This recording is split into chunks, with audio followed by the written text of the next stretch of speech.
Bonjour, dans cette vidéo, vous allez faire votre premier modèle 3D.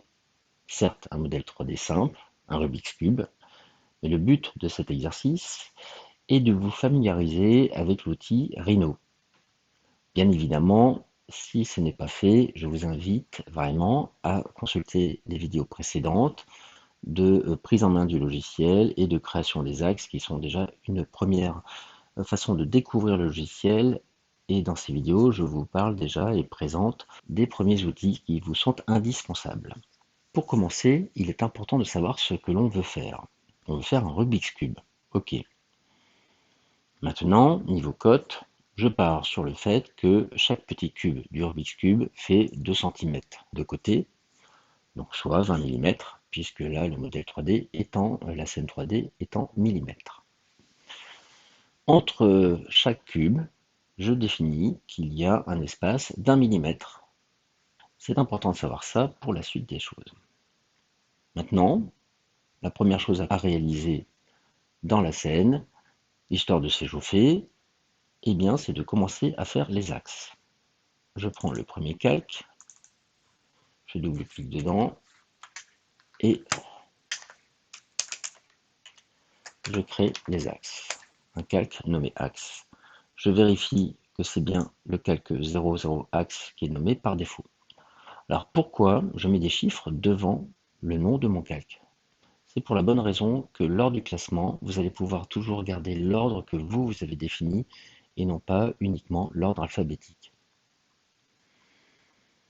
Pour faire les axes, je dézoome largement. Voilà, de toute façon, ça ne coûte pas plus cher. Je vais chercher l'outil polyligne et comme présenté dans la vidéo précédente, 0 entrée, je décale un peu sur la droite, je fais mon deuxième point, entrée. Je sélectionne ensuite cet axe qui est selon X, direction X, transformer, déplacer. Je vais chercher le milieu, 0 entrée, je l'emmène dans ce milieu. Copier, coller. Le segment de droite jaune, c'est ce que je viens de coller. Rotation, centre de rotation 0, entrée, angle de rotation 90. Copier, coller. Je change de vue. Rotation, centre de rotation 0, angle de rotation 90. Voilà, j'ai terminé mes axes. Je vais à présent créer mes cubes. Tout de suite, par hygiène d'organisation, je change de calque et je le numérote en lui donnant le nom de, par exemple, de cube. Très bien. Mon calque est rouge, est-ce que j'ai besoin que ce soit rouge? Non. Donc je vais changer, je vais prendre par exemple turquoise. Très bien. Maintenant, pour faire des cubes, je vais aller chercher l'outil qui permet de faire des cubes, c'est celui-ci. Il me demande de placer le premier coin en bas, donc celui de la base de mon cube. Je vais prendre donc 0. Ensuite, je pourrais très bien définir et cliquer n'importe où. Or, je connais mes cotes. Je sais que je veux 20 de côté, 20 entrées donc, comme on le voit ici. Ensuite, je veux 20 de long, très bien. Et ensuite, je veux 20 de haut. Évidemment, tous ces chiffres sont en millimètres. 20, à chaque fois, c'est 20 millimètres. Voici mon premier cube.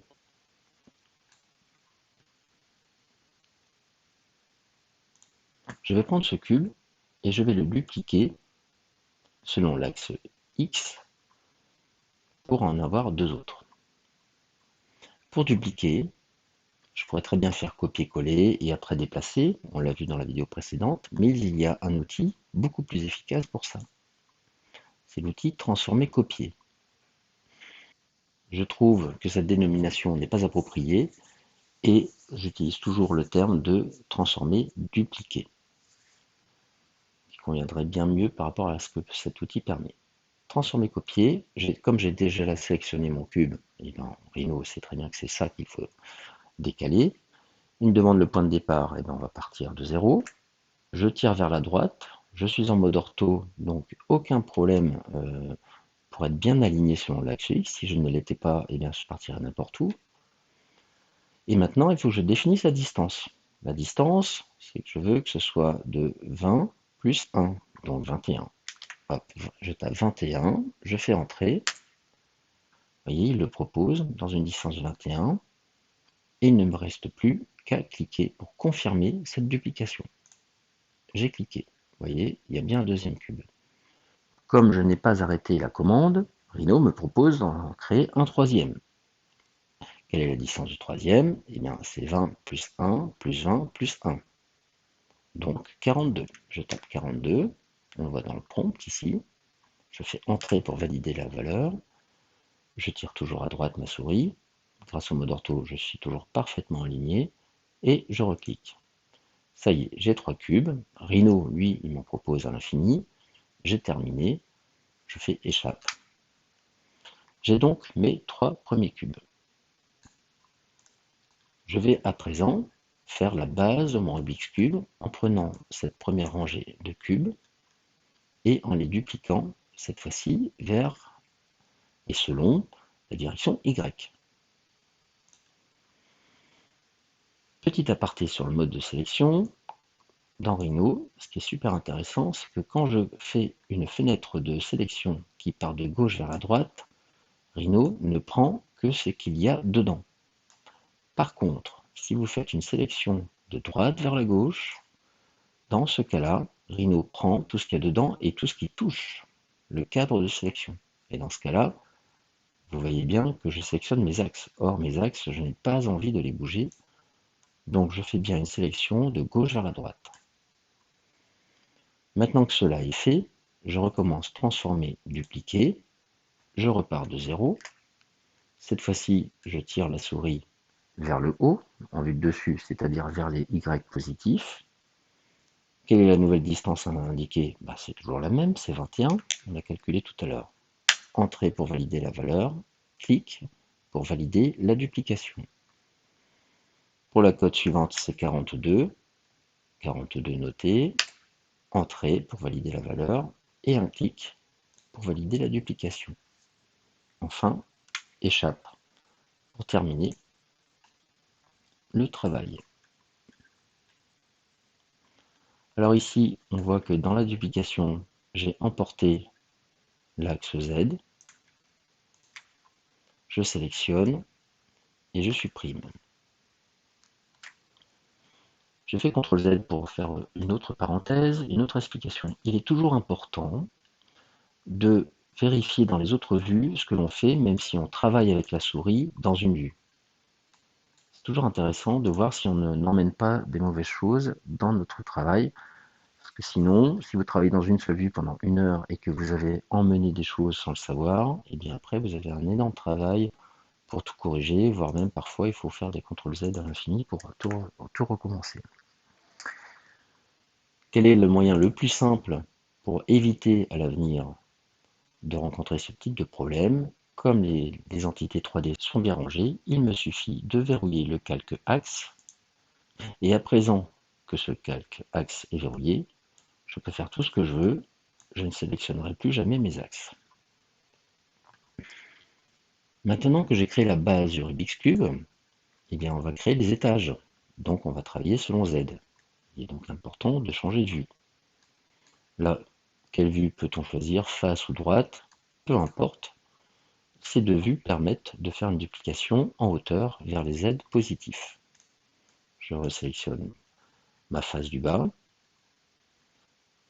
Transformer, dupliquer. Point de départ, toujours 0. La distance 21. Je valide la distance, la valeur. Je valide la duplication en cliquant gauche. J'inscris la seconde valeur, 42. Je valide 42 et je clique pour valider ma troisième duplication. J'ai terminé. Je fais échappe pour sortir de l'outil duplication. J'ai donc ici mon Rubik's Cube qui n'est pas très visible. On va peut-être prendre une autre couleur finalement. Allez, je vais prendre orange. Si je le mets en mode ombré, on se rend compte que les arêtes sont vives ou tranchantes. Dans la vraie vie, ce n'est pas du tout comme ça. Les objets ont toujours un bord arrondi. Et d'ailleurs, pour l'édition des images synthèse, il est important d'avoir les arrondis parce que c'est sur ces rebonds et ces recoins que les highlights et donc les reflets font vivre et donnent la notion de relief à l'image. Pour donner un petit arrondi sur l'ensemble de ces arêtes, en 3D, cela s'appelle des congés. Comme chaque cube créé est un volume, c'est la première vidéo de présentation du logiciel, j'ai pris ici et j'ai créé des cubes, c'est dans cette boîte à outils que je vais pouvoir retravailler mes cubes. L'outil pour créer des congés est celui-ci. Je sélectionne l'outil des congés, et là Rhino me dit, d'accord, tu veux faire des congés sur des bords, mais il me faut me sélectionner les bords. Comme j'ai pris soin de cadenasser mes axes, je peux allègrement sélectionner tout mon Rubik's Cube. Là, je vois que, à défaut, Rhino choisit un congé d'un rayon d'une valeur de 1. Pourquoi pas, essayons. Donc, je valide. Là, ici, Rhino me propose qu'aux angles des arêtes, ce soit également un rayon de 1. Très bien, je revalide. Je laisse Rhino calculer. Il a terminé la modification. Et voici mon Rubik's Cube avec des congés de rayon 1. Si par exemple, je me dis que ce n'est pas assez, je veux des arrondis un peu plus importants, un petit CTRL Z, je relance mon dernier outil qui était les congés. Alors soit je perds du temps à aller rechercher l'outil, ou soit je me rappelle que pour rappeler un outil, le dernier outil utilisé, il suffit de refaire Entrée. Et vous voyez, Rhino se souvient du dernier outil. Cette fois-ci, au lieu d'avoir un rayon de 1, imaginons je veux 1,5. J'aurais pu taper 2, 3, peut-être pas un trop gros rayon non plus. Donc je tape 1,5 et je recommence l'opération. Je sélectionne tous les bords, je valide que tous ces bords seront à 1,5, entrée, je valide que les arrondis aux angles seront à 1,5, je valide, je laisse calculer. Rhino m'informe qu'il a fait des modifications. Et j'ai ainsi le Rubik's Cube arrondi. Petit aparté, on peut avoir le mode filaire. Je vous ai montré en faisant clic droit qu'on peut avoir le mode ombré. Je peux avoir également le mode rendu, mais ça ne vaut que si j'ai affecté des matériaux. Là, comme il n'y a rien, eh bien j'ai un matériau type papier blanc, semi-transparent, qui permet de voir à travers avec la couleur du mode ombré, la couleur donnée par le calque. Rayon X, on voit vraiment complètement à travers. Nous avons aussi la notion technique, un peu comme des plans, avec les arêtes visibles qui sont en très fort et les arêtes cachées qui sont en très fin. Artistique, voilà, sans commentaire.